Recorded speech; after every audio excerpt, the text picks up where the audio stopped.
অল্পের জন্য রক্ষা পেল উদয়পুর ব্রাহ্মণবাড়ি এলাকা।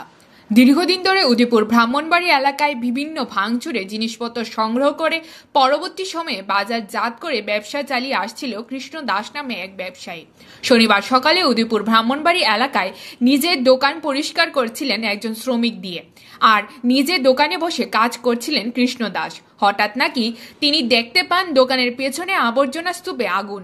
সঙ্গে সঙ্গে চিৎকার শুরু করলে এলাকার লোকজন ছুটে আসে এবং খবর দেওয়া হয় উদয়পুর অগ্নি নির্বাপক দপ্তরে। খবর পেয়ে অগ্নি নির্বাপক দপ্তরের একটি ইঞ্জিন ছুটে এসে আগুন নিয়ন্ত্রণে আনতে সক্ষম হয়।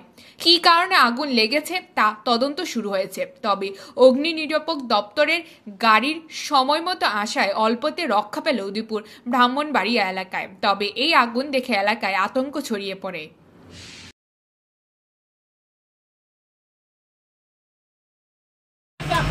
দাদা, আমি দোকানে বইয়া কাজ করতেছি, একটা কামরা রাখছি আর কি। আমি দোকানটা ছেড়ে দিন কামরা রাখছি আর কি। তারে খুশি তুই আগে যত আছে সরাইয়া রাস্তার এ পাশে নিবি নিয়ে হারাই দিবি, এ কথা খুশি তারে।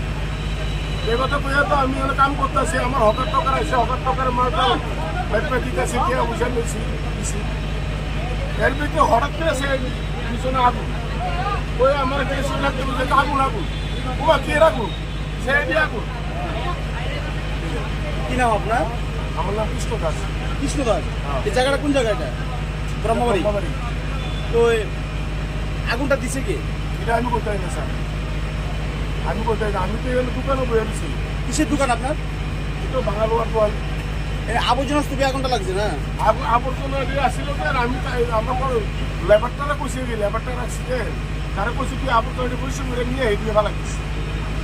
অনেক কেরা লাগাইছে, কেমন লাগছে আমি বলতে পারি না। Bureau report, জনদর্পণ।